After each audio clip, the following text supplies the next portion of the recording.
Hi, I'm Hillary Acer, welcoming you to Raise the Line with Osmosis from Elsevier, an ongoing exploration about how to improve health and healthcare. Today, we continue our NextGen Journeys series, featuring conversations with learners in medical professions around the globe to get their fresh perspectives on education, medicine, and the future of healthcare. I'm so happy to do that today with Desiree Franco, a recently graduated medical doctor from Anáhuac University, Mexico, who is pursuing her master's degree in health management. Desiree has also been a regional lead within our Osmosis Medical Education Fellowship program for the last 2 years, and I'm thrilled to highlight her story today. Thanks for joining us today, Des. Thank you so much for inviting me, Hillary. This is like a honor for me to be here. And yes, let's do it. Well, I just wanted to start by checking in with where you are tuning in from today. I know you just recently were traveling to a big conference. So, where are you joining us today? I'm from Mexico City and I'm currently in my city, so I'm back home. And well, yes. And where were you coming from? Last time I was in Australia, I was in Melbourne joining Ottawa 2024 conference about medical assessment. So yes, it was also amazing, but I'm gonna talk about that later today. Wonderful. I look forward to getting into some of your research background and the exciting invitations you've been getting joining these conferences and sharing your research lately.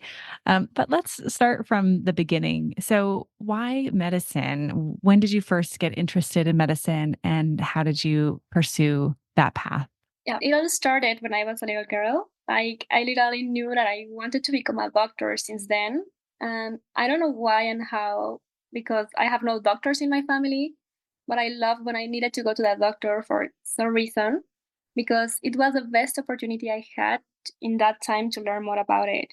I really love the idea of having my own patients and helping them with the most valuable thing they have in the world, that is their life. So yes. That makes a lot of sense. Health is indeed one of the most valuable things that we have. And certainly, getting the opportunity to support people in that journey to maintain and sustain their health is quite important. So I'm glad you found your path there. And I understand you're hoping to become a dermatologist. Why have you chosen that specialty? And yes, this is also new for me because during med school, I was convinced that I wanted to become a plastic surgeon. I also opened the interest group in plastic surgery. I planned all this networking with amazing plastic surgeons in Mexico that gave us workshops, conferences, classes. And it was surgery like combined with art. And it's also helping with self-esteem in our patients. It was just the perfect combination between art and medicine. So I really love the idea. But it was until I finished med school when a doubt came to me about choosing what I wanted to do during all my life. And before applying to my residency program, I applied for a dermatology rotation in France in Hôpital de la Timon, and I got accepted with a scholarship. And this was my true opportunity to discover my passion. During the 2 months, I had the opportunity to check on patients, do some skin surgery, recognizing skin disease and nevus and everything about, well, dermatology thing. And I just can't describe how perfect it was for me and how easy it was also to understand it. So the answer was clear for me, and my ideal specialty of combining art and medicine while helping with empowering my patients is still untouched. So yeah. That sounds exciting to finally, come across kind of that perfect match and maybe have that aha moment of this is exactly, the right specialty for me. So I'm glad you found that. And I'd love to know where you see this taking you in your future and how you see your career unfolding. Well, as you know, I'm currently studying my master in health management. So I also want to discover health entrepreneurship, but without leaving my derm patients. I love working in a hospital and surgeries and also combining it with clinical. So yes, I want to discover other paths, but not leaving the clinical doctor thing. That makes a lot of sense. And you touched on briefly at the beginning some of your research experience too, and as you mentioned, your current master's degree in health management. And so, do you think that you'll continue to blend those two, research and entrepreneurship, as you continue down your dermatology path? Yes, of course. Also combining research. My research now is about also dermatology. So it's combining dermatology, research, entrepreneurship. I don't know, like everything could happen, but yes, I want to be discovering all of this.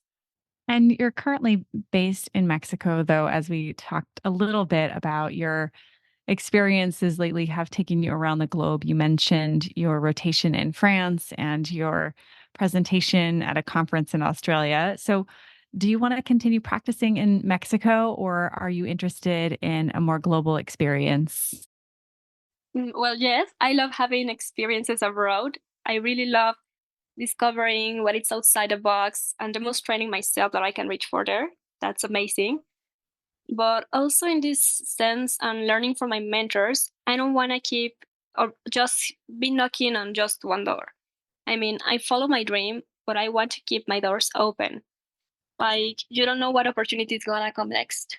I love that. Keeping your doors open and kind of being open to what possible interests may tug at you and kind of pull you in. So you've been a med student at Anáhuac University in Mexico for the last several years.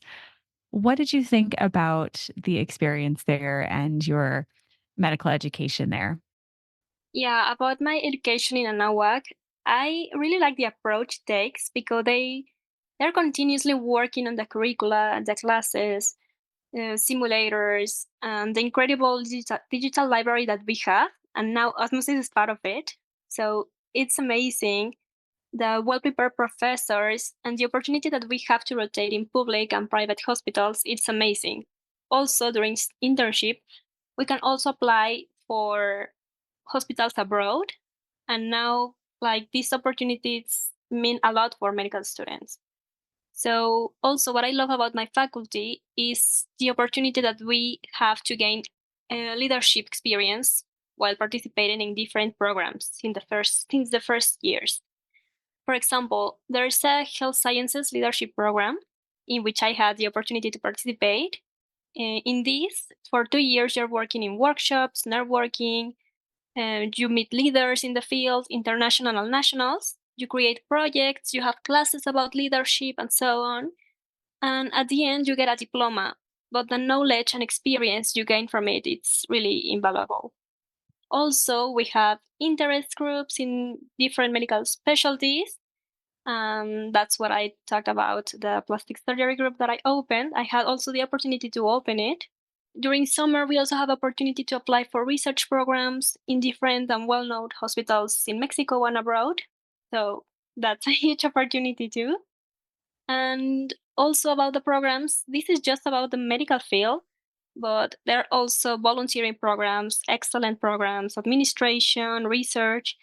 So, yes, we have like a lot of things to be open to get to know what else is like outside of just studying medicine. Wow, that is quite a spread of options and exciting opportunities for students to take advantage of. And our team at Osmosis has been thrilled to partner with Anáhuac Mexico University lately and hoping to continue that partnership down the road. We would love to touch on your leadership experience a bit more, Des, because you've also served as a leader in the Osmosis student community. But maybe before we get to the Osmosis student community, you can build upon what you were just talking about being a leader in your school. So you mentioned some of the organizations that you started in plastic surgery and some of the other opportunities you have. So tell us a little bit about what you gained from those leadership experiences. Well, the first team like I really experienced leadership in my uni was with this health sciences leadership program I mentioned before. Besides just working in teamworks for scholar homework and so on, this program encouraged us to do better and to be better persons and health professionals. I was surrounded with great mentors that later in my career I discovered that what were pushing me to follow my own dreams. Also, we had sessions with CEOs that so we had to start interacting and networking with them. Less fear and more go for it. It was like the thing I had in my head, you know? And we also had workshops and projects on health leadership. And after that, I saw how a lot of my peers were choosing their own paths in, I don't know, research, residency, rotations abroad, and so. And I decided to apply to Osmosis, and I got in. And this is also a very competitive position. I also opened my interest group that with a specialty that I was interested in. And without knowing a lot of doctors, I started looking and inviting them to join my group. So, and also this group also is already in my university, and I'm so proud of my team and our achievement. I love the mantra, does less fear and more go for it. It sounds like that has been instrumental in helping you take advantage of all of these opportunities and also potentially help to lead you to us at Osmosis. So I'm grateful that that was something that you were listening to and abiding by as you navigated your education and leadership journey in Mexico. But you have joined the Osmosis Medical Education Fellowship program several years ago. Talk to us a little bit about that initial experience of being an OMEF and what the some of the highlights were from that experience.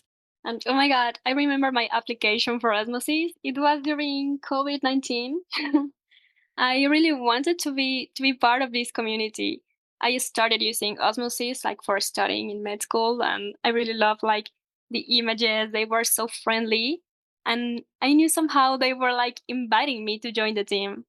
So when I first got like in the team, I I was like really happy to see these like monthly meetings, Slack messages, and invitations for, I don't know, learning about medicine, medical education.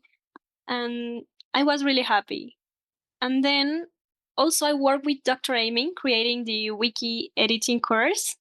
It was also amazing to join every Saturday morning to be like helping each other and working in a project that now it's, I don't know, you can see your baby growing up. So I'm really proud of that. Then I love writing and sharing my experience, and also Osmosis gave me that opportunity writing some blogs. Then I applied to become a regional lead, and I got in. It was also a huge, I can say a huge, yes, it's like a star for me. I was really reaching for there and demonstrating myself that. And my team has been amazing since then. Like my team, like my regional lead team. I love mentoring them, talking to them, and see how they develop and follow their own dreams. And also, I love that I have like these coaching sessions. I can receive feedback of my work, and I can work in some projects alone or in a team. So I'm really happy that I'm part of this family. Thanks for sharing all of that, Des. I would say that it's been equally our pleasure to have you as part of our community and just want to recap some of the things that you have gotten involved with and highlight all of the amazing work that you've done in the program. So, as you mentioned, you started off as a student fellow, just an individual member of our community for a couple of years, and then had applied to our more coveted roles as regional leads, where you actually begin to kind of manage and mentor a team of global medical students and sometimes other PA students or dental students or nursing students around the globe. And while that's a really difficult position to get into, you've really thrived and helped to raise the bar for that position in so many ways, building genuine relationships with your students, supporting them and hosting their events, capturing your takeaways as a leader in blog posts, as you mentioned, and hackathon projects, and so much more. So you've just been a prolific contributor to our community, and we're so grateful for that. And I'm personally just so pleased to have seen your growth in our community and to see all that you've taken on since you first joined. I'd love to know, has being a student fellow or an OMEF changed your perspective in any way? Yes, of course. I never thought about joining anything related to medical education. I literally just found the opportunity and it was inviting me. I watched the program, like I started to read more about it, and I really liked the idea.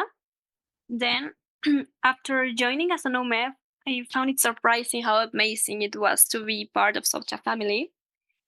And they were all caring, supporting, and they motivated me to create more and reach further in my career. It all started that way. I was just part of the OMEF, and it was a huge opportunity for me. And then I applied to become a regional lead. And it was so lovely for me to become a mentor to my fellows.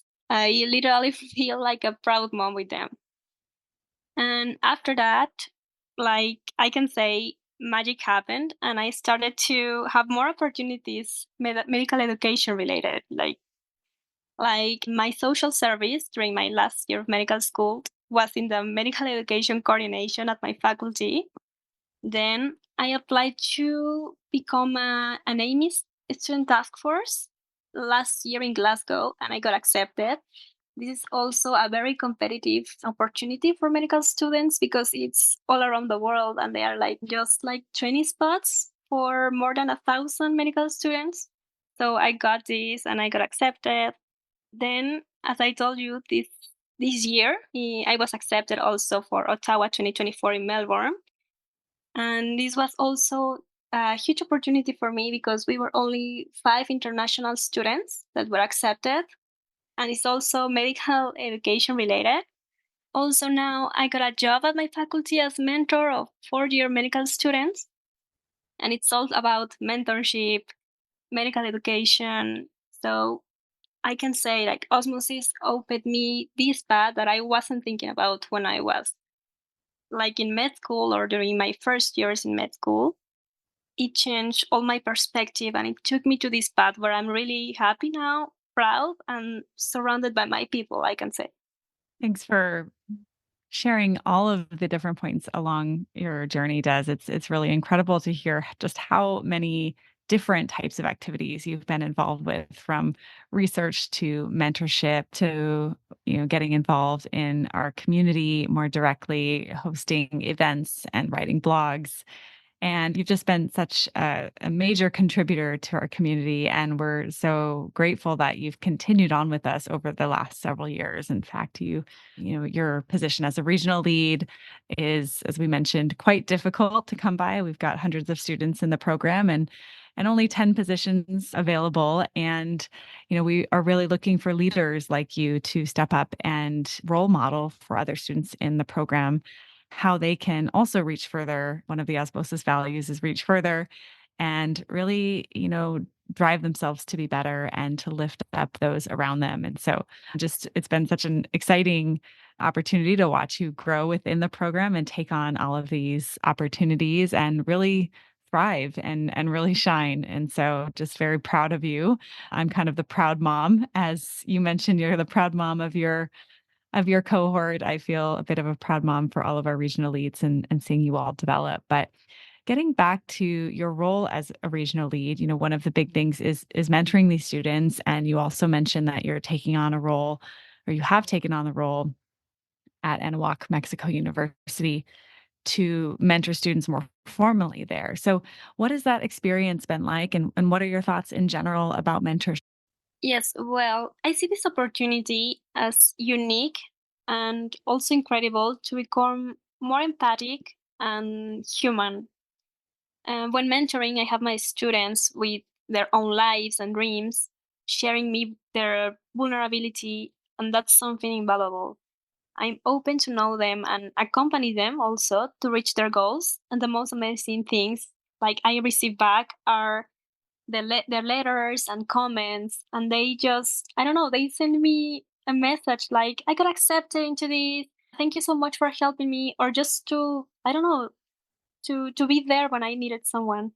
So that's amazing, and that's something I have had during these years as a regional lead in Osmosis and now in my school. So I really love it. And I have a book where I write down all the comments they write about me or some the messages they send me because somehow they perceive I am helping them.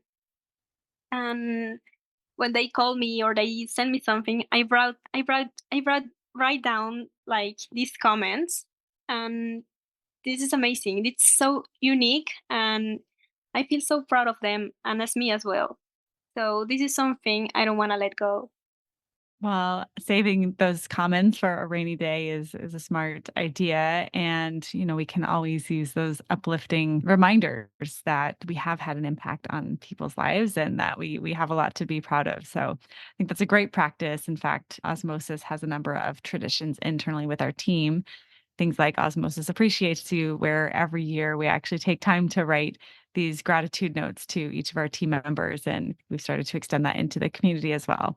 So, more to come on that.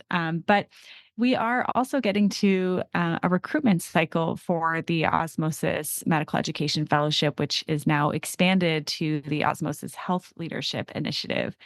And starting in about May or June of 2024, we'll be opening the applications and looking for other students to be joining the program alongside Des and hopefully growing into regional lead positions and having opportunities like she's mentioned. So we'll just make sure to drop a couple of links in the show notes in case those of you who are listening are interested in joining the program. And also, certainly feel free to reach out to folks like Des or our other regional leads or other students in the program to get their perspective. And just transitioning a bit, so Osmosis is known for being an education company, and we are constantly trying to fill in knowledge gaps. So, Des, given your experience in medical education, given your experience in the Osmosis Medical Education Fellowship Program, are there topics you think Osmosis should make videos about or fill in gaps that is of particular interest to you? Well, yes, I would say Osmosis is always taking advantage on medical education and everything. So they are continuously growing up and sharing everything. So, well, now I can say that maybe you can take a little bit more in the impact of medical students. Like in these conferences, I have learned a lot more about medical education and the doctors that are dedicated to that.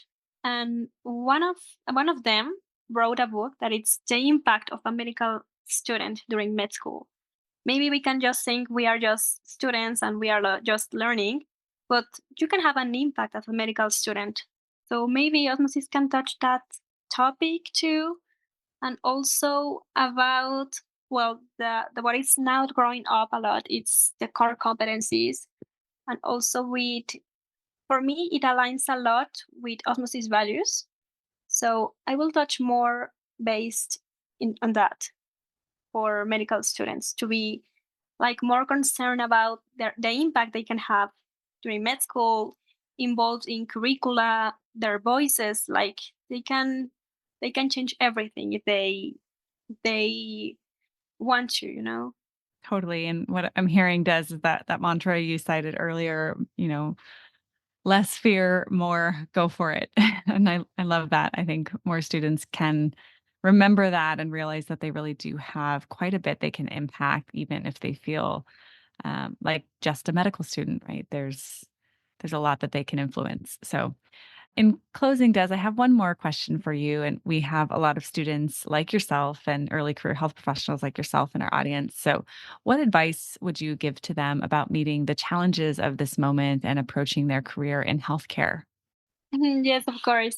Well, for those medical students that are just starting or are thinking about joining this path, like maybe it will be like confusing at the beginning. You will be thinking that it's difficult, it's hard, or you will be like really excited about everything. I would say go for it. Yes, that's like my phrase right now. And also like surround yourself with your team. Like find your people. Like find your mentor. This will be like your opportunity to see what you want and where you want to get, and also to go for those. I don't know, if you want to apply for research, go for it. If you want to apply or if you want to join the community in Osmosis, like come, welcome. Like don't, I don't know, don't think too much about it. Just do it. I don't know, never stop following your dreams.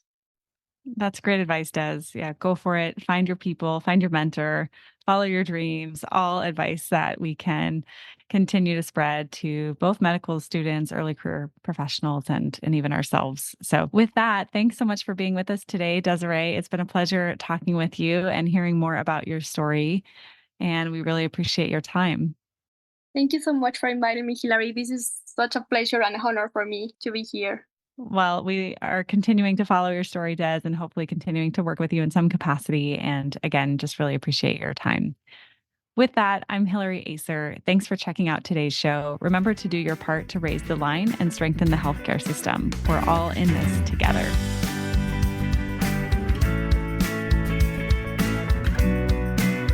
If you like this podcast, please share it on your social channels. You can also subscribe to the series and check out all of our episodes at osmosis.org/raisethelinepodcast.